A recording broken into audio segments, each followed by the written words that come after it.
안녕하세요. 골든서퍼 임정 멘토입니다. 여러분들은 매매를 하면서 인내심에 따라서 어떤 점이 크게 달라지는지 알고 계시나요?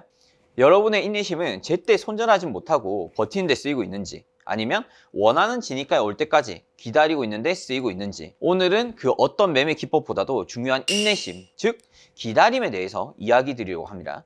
기다리는 매매를 하기 시작하면 가장 먼저 크게 달라지는 점은 시장이 끌려다니지 않게 됩니다. 내가 원하는 타이밍, 원하는 가격에서 체결될 때까지 기다린다는 것은 대단한 기술을 요구하는 것도 아닙니다. 하지만 많은 사람들이 성급한 매매로 실수를 하게 되고 결국에는 안 좋은 매매 결과를 불러일으키게 됩니다. 여러분, 저는 이걸 어떻게 고칠 수 있었냐면요, 일단 제가 실패했던 것들 위주로 좀 생각을 하게 되었습니다. 일단 뭐냐면 조금씩 수익 나다가 한 번에 왕창 날릴 때가 많았었거든요. 그때가 보면은 항상 물타기 매매를 했다든지 잘못 들어가서 억지로 저도 버텨버린 거예요. 이 손실을 팔게 되면 이거에 대해서 인정을 해버리는 거기 때문에 저는 그게 싫더라고요. 그래서 사실 이제 뭐 손절 없는 매매 위주로 많이 했었죠. 그러다가 깡통을 여러 번 차게 됐었고, 깡통을 차다 보니까 나중에 진짜 돈이 없어서 결국에는 어떻게 하냐면 이미지 트레이딩밖에 못했어요. 이미 트레이딩 할 때 저는 다시 한 번 더 생각을 하게 되었죠. 왜 내가 손실 났을까? 내가 어떤 타점에서 왜 들어갔을까? 그런 것들에 대해서 제가 이제 집요하게 생각을 하게 되었습니다. 자, 그렇게 하다 보니까 진입에 대해서 기준이 되게 애매모호했었어요. 사실 이제 제가 차트를 여러 개 키고 선도 여러 개를 보면서 매매를 하다 보니까 요걸로 보면은 매수 같고 또 저걸로 보면은 매도 같고 막 그렇더라고요. 이걸로 보고 싶을 때도 있고 저걸로 보고 싶을 때도 있는 거예요. 그러다 보니까 기준이 막 뒤죽박죽이 돼버린 거예요. 그러다 보니까 진입 자체가 어떻게 되겠어요? 요걸로 했다가 저걸로 했다 하다 보니까 죽도 밥도 아닌 거예요. 결국에는 나도 모르게 기준 없는 매매를 하고 있었고, 손실에 대해서 인정을 못했고 손절 자체를 못했던 거죠. 그러다 보니까 저는 인내심이 바닥이 나게 됐었고, 추격 매매, 뇌동 매매 결국에는 다 하게 되었습니다. 나중에는 이제 깡통을 어느 정도 차고 이제 매매를 한 몇 년을 쉬었죠. 몇 년을 쉬면서 회사 생활을 하면서 느낀 게, 내가 첫 번째로 기준이 너무 많았다. 단순화시키자. 두 번째로 이 기준이 올 때까지, 자리에 올 때까지는 쉬어야겠다. 즉 무슨 말이냐면 야구로 치면 스트라이크 존이죠. 이 스트라이크 존이 왜 있겠어요? 일단 투수 입장에서 이 스트라이크 존에 넣어야지만 이 사람은 삼진 아웃이라든지 그렇게 이제 아웃을 시켜버릴 수가 있겠죠.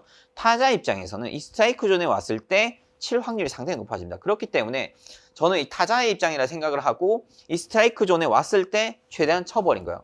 훌륭한 타자들도 헛스윙을 할 때가 많습니다. 우리가 원하는 스트라이크 존에 와서 진입을 했지만 손절에 대한 확률도 있다는 겁니다. 그거를 우리는 인지하고 알고 매매를 해야 돼요.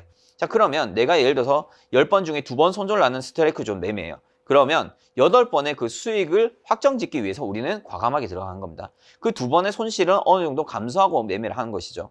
그러기 위해서는 이 스트라이크 존에 진입가가 올 때까지 최대한 인내하면서 기다려야 돼요. 나는 이 자리 아니고서 난 매매를 안 하겠다. 이런 마인드 여러분들은 매매하실 수 있어야 돼요. 그러면은 생존 확률이 상당히 높아집니다. 승률도 역시 높아지고요. 저는 이걸 인내하지 못하고 그냥 무작정 막 헛스윙을 너무 많이 했어요. 정말 좋은 타이밍에 쳐버려야 되는데 그 좋은 타이밍에 왔을 때도 저는 두려워서 못 쳐버린 거죠. 근데 이런 게 지나가서 이제 분석해보고 하다 보니까 결국 내가 원하는 이 스트라이크 존에 왔을 때는 과감하게 기계적으로 들어가는 게 결국 답이었다라는 것을 나중에 분석을 통해서 알게 되었죠. 그러면서 이제 저는 어느 순간부터 이 스트라이크 존에 왔을 때는 최대한 기계적으로 이제 매매를 하기 시작을 했고, 손절 나갈 때는 과감하게 손절해버리고, 익절할 때는 내가 원하는 목표가까지 홀딩을 해서 최대한 수익을 볼 수 있는 그런 매매를 하면서 누적 수익이 어느 정도 서서히 쌓여가기 시작하더라고요. 저는 이 과정 6년이라는 세월이 흘러가면서 7년 차쯤부터 전 수익을 낼 수 있었는데, 여러분들은 이 6년이란 저의 실패한 세월을 더 축소하고 해서 한두 달 안에 저는 끝냈으면 하는 바람에 이렇게 영상도 찍고 저희 골든서퍼 아카데미도 이제 만들어서 운영을 하고 있습니다. 초보자분들이 처음에 어느 정도 매매가 잘 되면 많든 적든 매일 수익을 내야 한다는 그러한 생각이 들 때가 있습니다. 그러다 어느 날 내가 원하는 자리, 좋은 자리가 정확하게 보이는데 현재 가격과 멀리 떨어져 있을 때가 있습니다. 처음에는 그래도 기다려야지 하다가 차트를 점점 계속 보고 있으면 짧게 먹고 빠져도 될 것 같은데 하는 생각이 점점 들어요. 내가 원하는 자리가 아닐 때도 그냥 막 진입하는 경우가 생깁니다. 이럴 때는 운이 좋아 수익이 나도 문제고 손실이 나도 문제가 생깁니다. 수익이 나면 앞으로도 이런 일이 종종 생기게 될 것이고, 그만큼 시장에서 리스크는 늘어나게 됩니다. 그러다 보면 점점 내가 원하는 자리가 아닌데도 서서히 뇌동매매를 하기 시작합니다. 짧게 먹으려다 물리게 되고, 조금 더 버텨볼까 하다가 처음 생각했던 진입가까지 버티게 되고, 그러면서 손실은 눈덩이처럼 불어나게 됩니다. 손실 난 거 복구할 생각에 또다시 감정적으로 매매하게 되고 악순환의 반복 시작되면서 걷잡을 수 없는 사태에 이르게 됩니다. 저도 물론 수없이 경험했었고 많이 깨져봤었던 기억이 있습니다. 손절을 칼같이 지키기 힘드신 분들은 최대한 리스크를 줄이기 위해서 내가 원하는 조건, 원하는 진입가에서만 거래하시길 추천드립니다. 그리고 매일 수익 내야 한다는 그런 생각을 버리시고요. 여러분들의 매매에 전혀 도움이 되지 않는 그러한 생각들입니다. 예를 들어 추세가 터졌어. 딱 봐도 위로 갈 것 같아. 근데 내가 보는 눌림목 자리에 매수를 걸었지만 체결이 안 되고 올라가. 그럴 때는 과감하게 내 것이 아니다 하고 포기할 줄도 알아야 되고, 오늘은 체결이 안 되네, 내 돈을 지켰다는 것에 만족해야지라는 마인드도 여러분들이 가지실 줄 알아야 된다. 그래서 선물은 처음 시작할 때 본업이 따로 있으신 게 훨씬 더 유리합니다. 매일 수익을 내지 않더라도 본업으로 인해서 수입이 있고 상대적으로 안정적인 심리에서 매매하실 수 있기 때문입니다.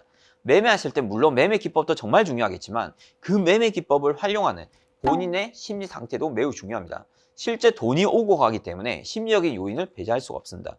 여러분들은 꼭 충동적인 매매를 하지 않으시기 바라고 오늘 영상 마무리 짓도록 하겠습니다. 오늘 이야기가 여러분들께 많은 도움이 되었으면 합니다. 열심히 훈련하고 연습하고 공부해서 여러분들께서도 최대한 나만의 스트라이크 존을 만들고 그 스트라이크 존 안에서만 최대한 여러분들께서 진입하고 수익 낼 수 있는 그러한 노하우를 만들어 가시면 좋을 것 같습니다. 이상 골든 서퍼였습니다. 감사합니다.